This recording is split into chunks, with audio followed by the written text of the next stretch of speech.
8:47 p.m. Eastern Time, Friday, the 13th of March, 2026.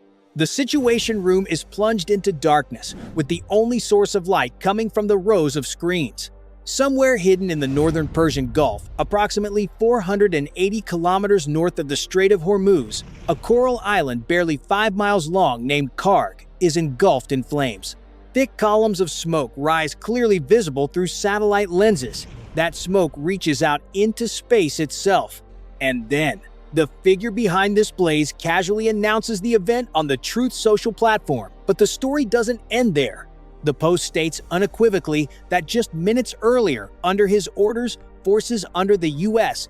Central Command unleashed one of the most ferocious airstrikes ever seen in the Middle East, thereby completely wiping out military strongholds on Iran's priceless gem, namely Kharg Island.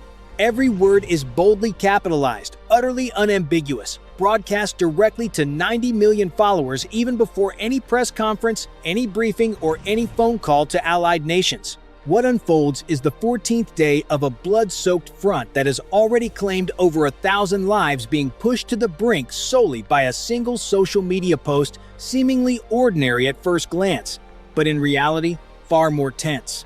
The noteworthy point is that no one has exposed the hidden angle behind that post for you. A third line appears, carrying both concession and a spear pointed straight at the global financial system. America's arsenal is the most advanced and powerful in the world, yet out of humanitarian considerations, I have decided to spare the oil infrastructure on this island. The concept of humanity is uttered right amid the barrage of arrows and bullets. In a moment, we will dissect this term along with the deep strategic calculations embedded within it. Nevertheless, first and foremost, when placing yourself in this context, you must grasp the position of Kharg Island, because overlooking it will render all subsequent developments meaningless.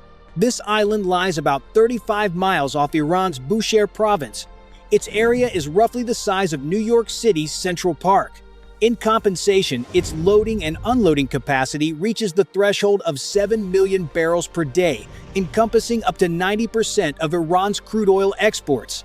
You heard correctly, the figure is 90%.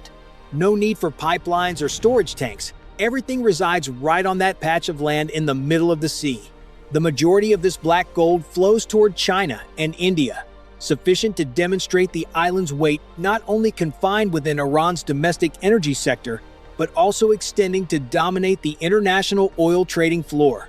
Therefore, when Donald Trump declares the flattening of military points on Kharg while leaving the oil extraction system intact, that is not an act of mercy. That action resembles holding a knife to the throat of the entire global energy network and issuing a condition: I will sheathe the knife, but only if Iran obediently follows my words. Its essence does not lie in humanity. It is a coercive chess move. At this very moment, in the morning of Saturday, public opinion everywhere is holding its breath, watching whether Iran will yield or not. Hold on. Before guessing what move Iran will make next, we must step back to see what just transpired in the half hour immediately following that post on the Truth Social platform. The point is that a variable has emerged, overturning all initial projections. A thing that officials whisper to each other is both a cry of desperation at the end of the road and a faint glimmer of escape. In a bit, we will delve deeper into this detail. The first signal is sketched out through roughly 1,000 words. Dear viewers, please continue listening. Let us rewind the timeline to the 28th of February, 2026, because this war did not originally ignite from Kharg Island. Its source stems from a villa tucked away on the outskirts of Tehran. It erupted from an elimination operation. In the mid-morning of February 28, the U.S.-Israeli coalition joined hands to strike Iran, unleashing up to 900 bombing sorties in a mere 12 hours of opening for the campaign that America named Operation Epic Fury. The targets of these strikes were Iran's missile arrays and air defense networks, along with military strongholds and their top leadership. Officials on both the American and Israeli sides revealed that the timing of the initial gunfire was largely based on the opportunity to neutralize Iran's supreme leader, Ayatollah Ali Khamenei, right before he could find a place to hide. Ayatollah Ali Khamenei perished in the very opening salvo. 900 blows landed in half a day. The then-incumbent supreme leader of the Islamic Republic of Iran, who had held power for a full 34 years, fell on the very opening day. Many would be gravely mistaken if they stubbornly believed this shock did not completely overturn all subsequent moves. Remember to stay tuned so as not to miss the thrilling developments ahead. Amid the chaotic battlefield, this decapitation strike ignited a chain of upheavals. An empty throne of power appeared, and immediately the most formidable faces of Iran rushed in to fill the gap. CIA reports indicate that a prominent IRGC member would take Ayatollah Ali Khamenei's place, while his son Mojtaba Khamenei, who narrowly escaped death in the bombing on March 4, was publicly named the new supreme leader. No democratic election took place, nor was there any constitutional procedure. All was merely a rapid handover by a regime desperately struggling for survival. Please firmly note the name Mojtaba Khamenei. This figure is renowned as the most iron-fisted among the bloodthirsty. And then another detail emerges. Through the announcer on Iran's state television, Mojtaba Khamenei issued threats to continue blockading the strait to pressure the opponent. That message also attached the prospect of upcoming bombardments targeting American bases in the region. The Islamic Revolutionary Guard Corps, IRGC, the independent armed branch that operates apart from the government and pays no heed to civilian President Masoud Pezeshkian's orders, but only follows directives from the supreme leader. This group views the current chaos as a once-in-a-millennium opportunity. It sounds simple, but the situation is far more complicated. The representative from IRGC's Khatam al-Anbiya headquarters bluntly declared that any vessel linked to the US, Israel, or their allies is a legitimate target. Don't even dream of artificially suppressing oil prices. Prepare yourselves for $200 per barrel. This representative emphasized the $200 per barrel mark. As you hear this, let's examine how this figure impacts your own wallet. Right now, as you follow the story, Brent crude, the world's common benchmark, has surged more than 9% because traders are on edge ahead of the risk that the energy sector will be turned upside down for weeks or even months on end. The figure is currently hovering around $101 per barrel.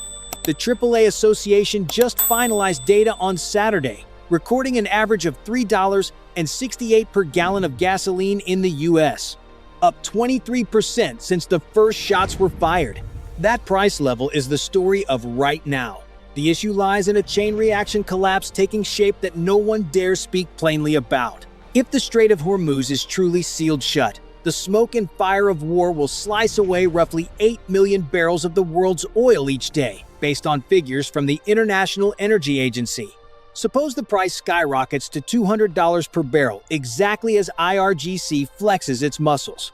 The experts at Goldman Sachs have outlined a scenario where the S&P 500 index evaporates 15 to 20% in just 1 month. Americans will have to pump gas at $9 per gallon. Jet fuel costs will shackle the entire civilian aviation sector. Skyrocketing fertilizer prices will collapse the daily food production chain. The conflict disrupts roughly 20% of the oil flowing through the Strait of Hormuz, driving Brent crude from the $70 mark up to over $110 per barrel in just a few dawns. All of that unfolds in exactly 14 days. Imagine if it stretches to 60 days or 90 days. The Congressional Research Service has sounded the alarm that up to 27% of maritime cargo related to crude oil and petroleum products must pass through this strait. The figure does not stop at 20%, but 27% carrying along helium gas for semiconductor chips, sulfur for fertilizer, and LNG for heating European homes, those still struggling to wean off Russian gas. But the story does not end there. Then, the first turning point appears. The moment when everything flips completely. Right on March 13, hours before Mr. Trump typed his post about Kharg Island on Truth Social, an extremely strange piece of news was quietly whispered by a high-ranking Iranian figure to CNN. This high-level figure revealed to CNN that Tehran is conceding to let a few ships pass through, provided the transactions are settled in Chinese yuan rather than US dollars. Chinese yuan pondered this detail carefully. A nation like Iran with its fleet in tatters, defense grid in ruins, supreme leader fallen on the opening day of war, yet showing no interest in suing for peace. They absolutely do not beg for compassion. These people are demanding to reshape the global energy payment chessboard. They want to pull Beijing in as the real guarantor for the Strait of Hormuz in exchange for letting the black gold flow again. These words hardly sound like the tone of a defeated side. This is the card of a faction fully aware it holds the vital throat choke point, one that even the planet's most notorious armed force cannot simply bomb into submission. As for Mr. Trump, it's unclear whether he fully grasps the hidden implications, but he has poured cold water by aiming straight at Kharg Island along with 90 military targets.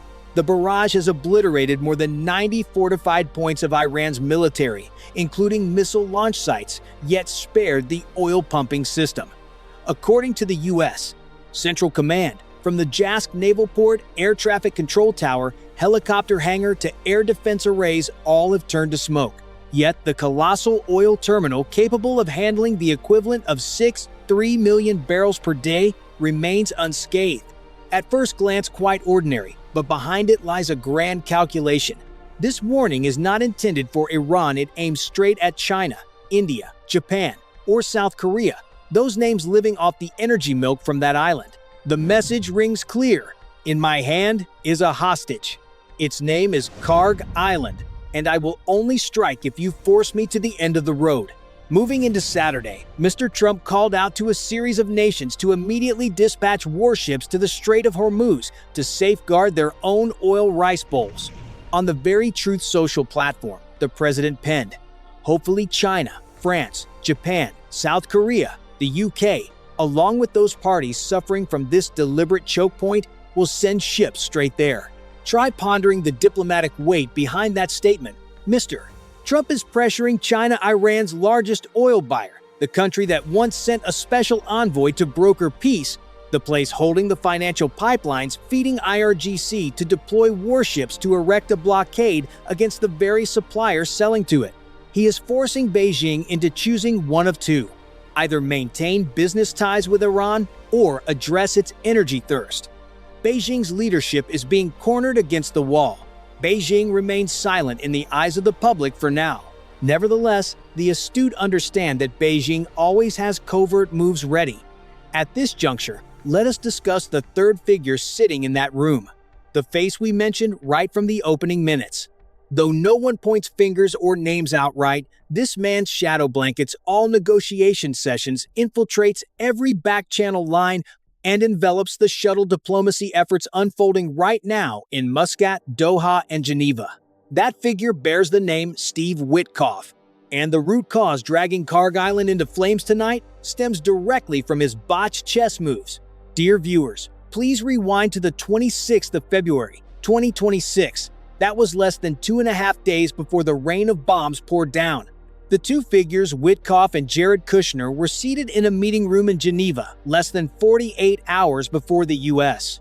Israeli coalition unleashed strikes on Iranian soil on February 28. Trump's son-in-law, Jared Kushner, had an encounter with Iran's foreign minister, Abbas Araghchi, in Geneva for the third round of talks, with Oman acting as the bridge to finalize a nuclear commitment. Despite Omani Foreign Minister Badr bin Hamad al-Busaidi viewing both the U.S. and Iran as making significant strides toward a nuclear agreement in the February 26 meeting, and having scheduled a follow-up on March 2 for deeper technical discussions, Mr. Trump bluntly criticized that he was not at all pleased with the progress or the haggling manner of both sides. He was completely dissatisfied. Exactly 2 days later, artillery shells began plowing the ground. 10,000 lives by this moment, some dead, others wounded. The gateway through the Strait of Hormuz slammed shut. Oil prices soared past the $100 per barrel mark, and every event revolves around those three words: not satisfied. It sounds simple, but the consequences are immeasurable. The issue lies in what the Omani mediators whispered among themselves a different story. A Gulf region diplomat, well-versed in the discussions, revealed to the press that Mr. Witkoff's recounting of that life-or-death exchange was in fact a distortion of the truth. This diplomat asserted that the Iranian representatives in that Geneva room did not boast about bomb-making material. In reality, they were offering to relinquish it. The Iranian side signaled to Mr. Witkoff that the country accepts setting aside its enriched uranium stockpile as part of a fresh commitment with Mr. Trump. Iran's entire enriched uranium repository, amounting to 10,000 kilograms that U.S. officials cited as the major pretext for opening fire, was laid bare on the negotiation table at that moment, awaiting crating and shipment beyond national borders. Yet instead of carrying that goodwill back to report to the president, Mr. Witkoff was said to have painted the session as a tangled mess of no value. Mr. Witkoff fundamentally lacked the depth of technical expertise or years of diplomatic experience to play the role of an effective negotiator. His ignorance and misreporting of Iran's stance and nuclear project throughout the process very likely skewed Mr. Trump's perspective, leading him to believe the talks were stagnating and Iran was merely stalling without sincerity. This is not baseless rumor. It is plainly what officials responsible for arms control have dared to state openly to the public, with black and white documentation. The situation has become smoke and fire that has now taken more than 1,400 Iranian lives, 13 American soldiers, 773 innocent Lebanese civilians, while creating the most harrowing energy famine since the 1973 oil embargo, likely partly due to a real estate dealer who remained clueless about distinguishing a centrifuge from a reactor. And then another detail emerges. Nevertheless, right at this second curve, the ground beneath begins to tremble again. Setting aside all the previous tangles, rising above the roar of bombs, fallen bodies, blazing oil tankers, and the sealed strait, faint rays of hope still seep through this very night.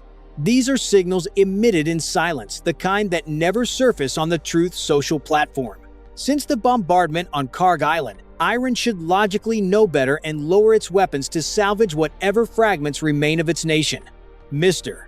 Trump typed these lines on Truth Social. The fake news media is furious because they refuse to report how splendidly American troops have performed in thoroughly thrashing Iran, leaving them utterly defeated and desperately craving a commitment, yet regrettably not the kind I would approve. He separated it out, utterly defeated, desperately craving a commitment. Dear viewers, ponder this segment carefully. He did not say Iran is turning its back on a truce. He implied they thirst for a settlement, except the draft at hand has not yet met his approval. This is precisely the stance of someone bargaining at the negotiation table, not a fiery declaration demanding slaughter without regard for life or death. It is a door that seems to have slammed shut but whose inner latch remains unfastened. Top officials from Oman, Egypt, Pakistan, and Turkey are whispering behind the curtain with Iran's high-ranking figures, urgently kindling communication channels with Mr. Trump's administration toward an agreement or even a laying down of arms. Four nations rolling up their sleeves, working simultaneously right in the midst of this 14th day, shrouded in smoke and fire. The nation of Oman steadfastly raises the flag of mediation, firmly believing a way out still exists. Mr. Badr bin Hamad al-Busaidi, the very Omani foreign minister, who shuttled messages between Mr. Witkoff and Mr. Arachi in the Geneva meeting room half a month ago, remains firmly in his seat, still on standby, still ready to pick up the phone. There is still one more knot. One of the most dramatic political shifts in the first 7 days of gunfire is the starkly exposed discord between Iran's civilian president and the IRGC team. On March 7, President Masoud Pezeshkian personally apologized to the Gulf nations, signaling a promise that Iran would refrain from touching neighbors unless struck first from their soil. Yet mere hours later, the IRGC-backed parliamentary speaker Mohammad Bagher Ghalibaf loudly reversed that promise before the public, threatening that Gulf nations hosting American bases remain squarely in the crosshairs. Two pronouncements, two different mouths, sharing the same national soil. This is precisely the internal festering sore that every diplomat lingering in the region is striving to widen further. This is a key playing card, and here is what officials whisper in closed chambers. The path to extinguishing this flame has never passed through the hands of stubborn hardliners. From ancient times, such a thing has never existed. The IRGC team, General Hossein Salami, Parliamentary Speaker Ghalibaf, or the newly ascended Supreme Leader Mojtaba Khamenei, this crowd has no desire whatsoever for reconciliation. They only seek survival. They want to cling tightly to power in an Iran once the bombs cease. In their eyes, signing an agreement equates to discarding the painstakingly enriched uranium stockpile, tossing away the missile array, severing the tangled proxy routes across the region. That sort of deal does not grant Iran a path to live on, but turns them into a worthless puppet crowd. Their throne of power will dissolve into thin air. Therefore, they resolve to fight to the death. They keep brandishing the $200 oil benchmark as a threat. They will aim Khyber missiles straight at Israeli soil. They will stubbornly hold the strait sealed as long as possible. Yet President Masoud Pezeshkian, Foreign Minister Arakchi, or the civilian leadership cadre, no matter how steeped in ideology, deep down understand that this slaughtering wheel cannot sustain itself long. At minimum, 1,444 lives have turned to ashes, and 18,051 bare wounds from the U.S.-Israeli coalition's fury poured onto Iranian soil since February 28. Iran's health ministry laments that power grids, schools, and hospitals lie in ruins. The aerial defense net is riddled with holes. Nearly the entire naval fleet of this nation now befriends seaweed on the ocean floor. Mr. Trump boomed that the Jask naval base perched prominently on Kharg Island was swept clean from the previous night. Regarding the naval mines Iran stealthily scattered across the strait, the U.S. Central Command proudly declared it had blown apart 16 specialized mine-laying vessels of theirs, along with countless warships lurking near the Strait of Hormuz. CENTCOM asserted firmly that they had pulverized a total of 28 gathering points. The real physical capacity to stubbornly seal the strait is eroding minute by minute, and Mr. Pezeshkian fully perceives that. At first glance, ordinary, but the pressure weighs heavily on decisions. When you look at the current deadlock, we stand before the third fork, a variable yet to erupt, but very likely to crash down within the next 24 hours. The situation leads people to revisit the ceasefire round in June 2025, the occasion when Qatar conducted back-channel mediation, coupled with Mr. Trump's willingness to accept Iran's face-saving pretext, viewing it as a reusable script. Regrettably, the strategic chessboard of 2026 carries an entirely different shape. Ayatollah Ali Khamenei no longer lives. The IRGC leadership is like a snake without a head, while America flips its cards openly with maximalist demands forcing regime change, forcing complete dismantlement of the nuclear network. The problem lies precisely there. Recall back in June 2025, amid the 1-2-day clash, Tehran enlisted Qatar, Saudi Arabia, and Oman to urgently press U.S. President Donald Trump to muzzle Israel, compelling an immediate halt to strikes on Iran in exchange for greater flexibility at the nuclear negotiation table. That move proved remarkably astute then. Mr. Trump nodded to accept that face-saving performance, then joyfully proclaimed victory for all. The roar of artillery fell silent, but that was a matter of 12 days. This time has already reached the 14th day, and the targets on both sides have begun swelling like a spreading disease. Back in 2025, America only aimed to restrain Iran's nuclear workshop. By 2026, Mr. Pete Hegseth, holding the top post at Trump's Defense Department, added the item regime change straight into the war's to-do list. The distance between merely sending aircraft to drop precision bombs and then returning versus mobilizing troops to swallow an entire nation is vast indeed. And the bloodthirsty crowd within IRGC fully grasps this. If America resolutely demands toppling the leadership, putting an end to the Islamic Republic, then no contract will be signed cleanly. Only resistance to the end. And with IRGC's doctrine of ready martyrdom, holding the line in defiance is as glorious as claiming a championship trophy. And then, another detail emerges. The noteworthy thing is that certain matters are concealed and not told to you.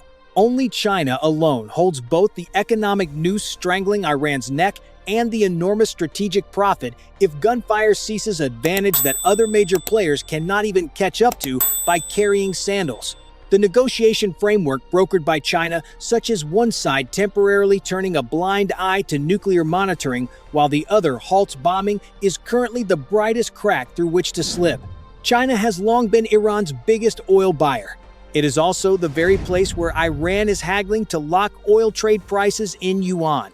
China has already stationed a heavyweight envoy hovering in the region right as we speak, and this nation's eagerness to fling open the Strait of Hormuz has nothing to do with lofty ideals.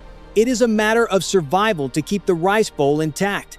The entire group of China, India, Japan, plus South Korea has already swallowed 75% of the oil and 59% of LNG spilling from the Gulf region.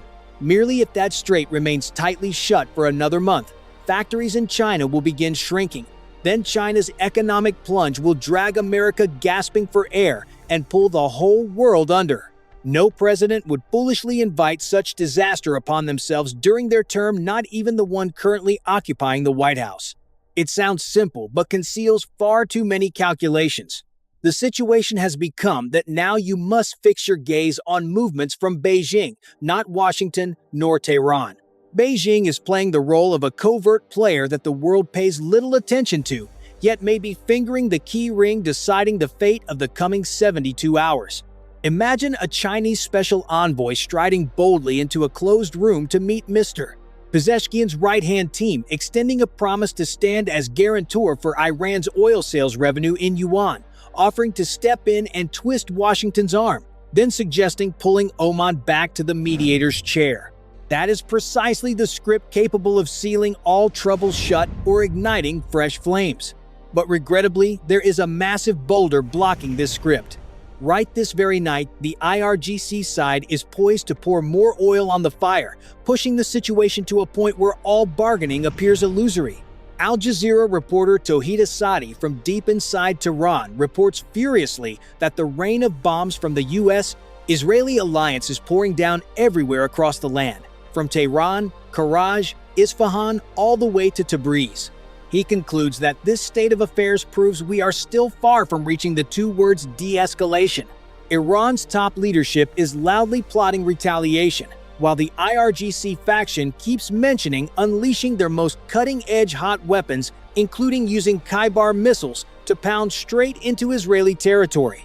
Those Khyber missiles, frankly speaking, the line of ballistic missiles that slice the wind at hypersonic speed, the kind that Israel's interception net can only grimace at without reaching much.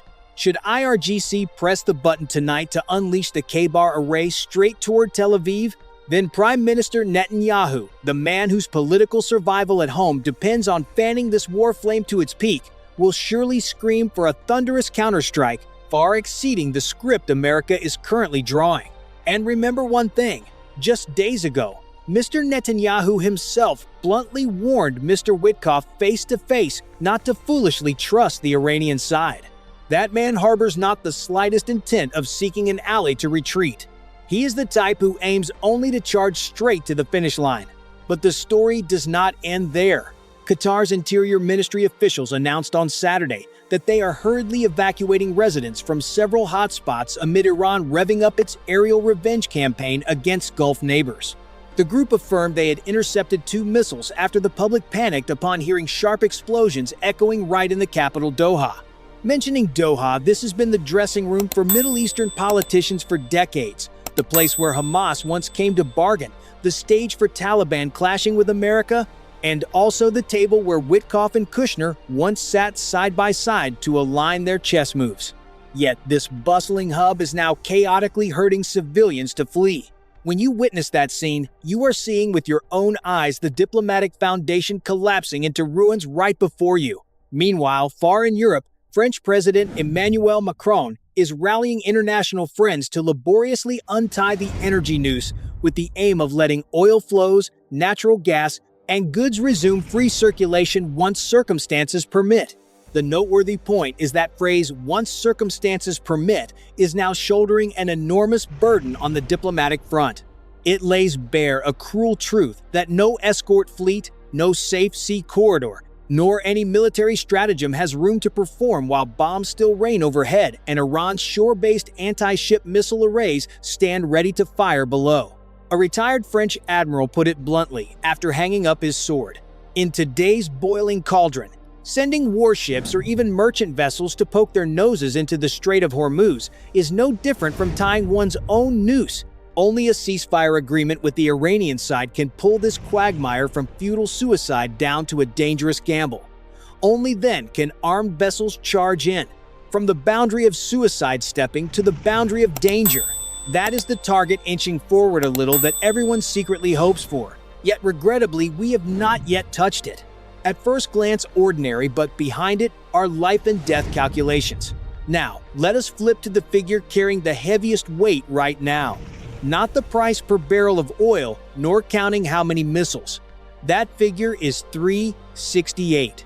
The AAA Association just announced on Saturday that the average price for each gallon of gasoline in the U.S. is sitting at $3.68, up 23% since the first gunshot rang out.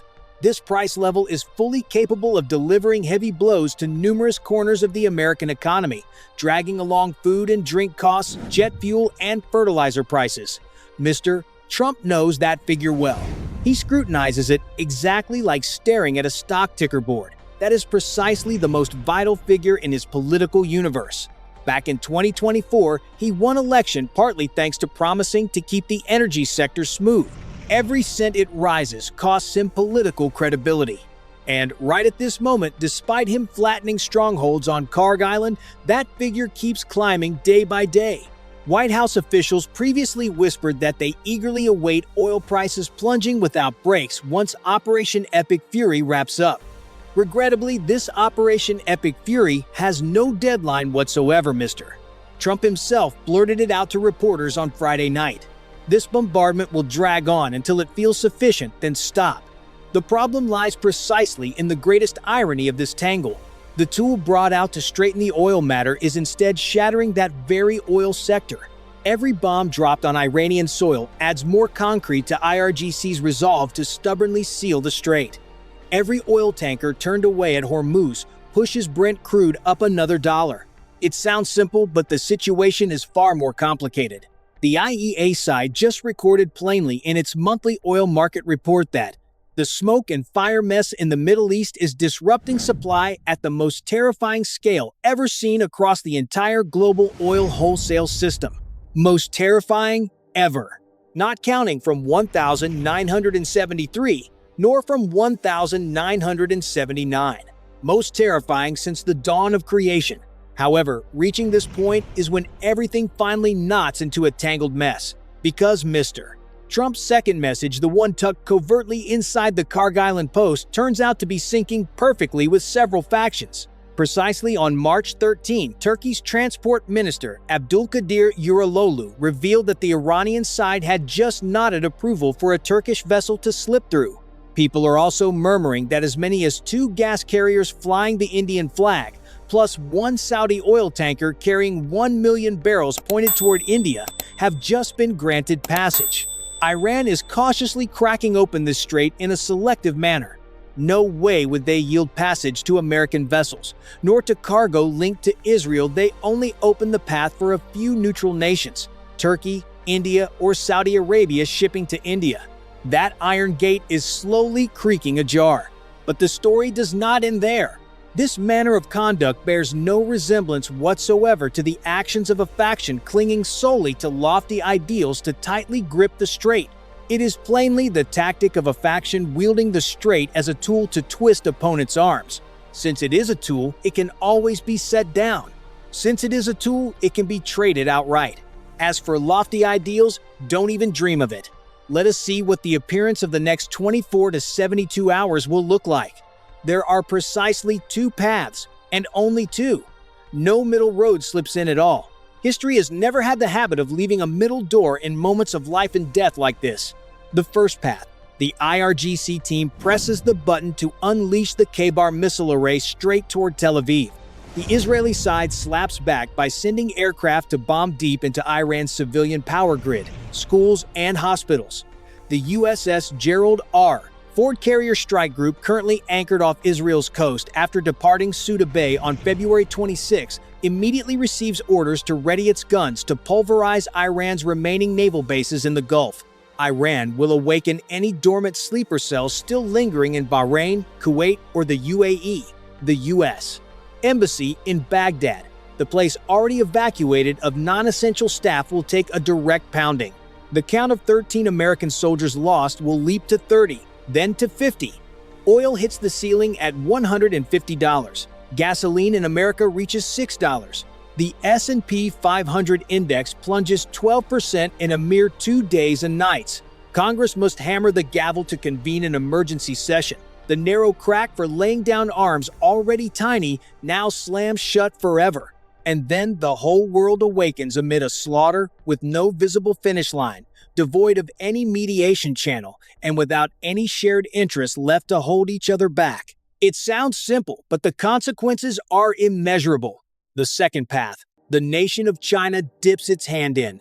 Circling within the next 24 hours, the envoy from Beijing will make his way to Mr. Pezeshkian's office, brushing aside the IRGC team, heading straight to clasp hands with the civilian government and spread out a negotiation framework. The Iranian side nods to fling open the door for all vessels not flying Western flags to slip through the strait immediately in exchange for exactly 48 hours of American bombing pause. Omani Foreign Minister Badr bin Hamad al-Busaidi, the exact person who once huddled in the Geneva room half a month ago, will board a plane to rush to Muscat and reconnect the line. Mr. Trump, who is glued to gasoline price boards, the S&P index, and poll columns, will nod to halt, loudly proclaim it a great victory, then hoist it onto Truth Social to boast. Mr. Netanyahu will writhe in protest, but Mr. Trump will brush it aside just as he once did in the Gaza Strip, just as his long-standing habit. Artillery falls silent, not forever, nor with any signed contract, but that much quiet is sufficient for the black gold to resume trickling. Brent crude slips down to the $85 mark. Gasoline drops to $5. The heavy pressure eases slightly. And right within that narrow, paper-thin sliver of 72 hours, someone will open their mouth to discuss what a genuine, real-price agreement would look like. And then another detail emerges. That is precisely the second path. Nothing guarantees it at all. People even doubt whether it has any chance of becoming reality. Yet there is still opportunity. And with the thick history of this patch of land, having opportunity equates to holding everything in hand. The question that makes people most uneasy right now is only one. Dear viewers, as you follow to this point, please imagine, on this Saturday morning, amid smoke and dust billowing from Kharg Island, the fleet of oil tankers dropping anchor waiting outside the Strait of Hormuz, gas station owners scattered across America hurriedly removing old price boards, while diplomats in Muscat and Doha clutch their telephones awaiting a ring that may never come. People are wondering whether that man who curtly typed, utterly defeated and desperately craving a commitment on Truth Social at 9 p.m. Friday night truly has the heart to open the way for an agreement that still leaves Iran a path to survive. Because that is the sole unique template of agreement capable of extinguishing the flame of war, both sides must have room to exist alongside it. Both sides must have grounds to loudly proclaim it a glory. From past to present, Mr. Trump has always hailed every instance of laying down arms as victory. This time he is fully capable of reusing that move. Standing at this three-way junction is not about choosing who is tougher or who is softer. Nor is it about placing America above all or going around soothing the world. This choice is starkly black and white on two sides. The moment to choose which one has already arrived with thunderous momentum within the next 72 hours, whether people like it or not. Because that strait cannot remain shut tight until old age. Because the black gold cannot hang suspended at the $100 mark year after year. Because the USS Gerald R. Ford vessel looms large out there. Because the K-Bar missile array is no toy. Because Mojtaba Khamenei still breathes and is seething with rage, while the IRGC team still grips triggers tightly. Because Mr. Masoud Pezeshkian still sits firmly in the presidential chair, Mr. Arachi still bears the diplomat title, and Mr. Badr bin Hamad al-Busaidi is still waiting to answer the call. The patch of land Kharg Island tonight is submerged in a sea of fire. That is the plain truth staring us in the face. The Iranian side just threatened on Saturday that it would roast any oil facility linked to America into a pile of slag should the oil pumping infrastructure on their island suffer so much as a scratch. That too is another stark truth. Then somewhere wedged between piles of slag and flames, squeezed between that Truth Social post and the K-Bar missile array, caught between Beijing's envoy and Mr. Netanyahu's veto tantrum, lying amid oil at $100 or $200, right in that narrow, hair-raising crack. The subsequent lines of the chronicle are taking shape. People are holding their breath, waiting to see whether it will be an agreement or once again roaring artillery, peace, or ever deeper escalation, a breakthrough escape, or a total collapse. The clock's hand is ticking steadily. And to conclude, at the mark of 8:47 p.m. Eastern Time, on that Friday, the 13th of March 2026, absolutely no one dares to swear which face the coin will land on. If you find this perspective worth pondering, please feel free to leave your thoughts below.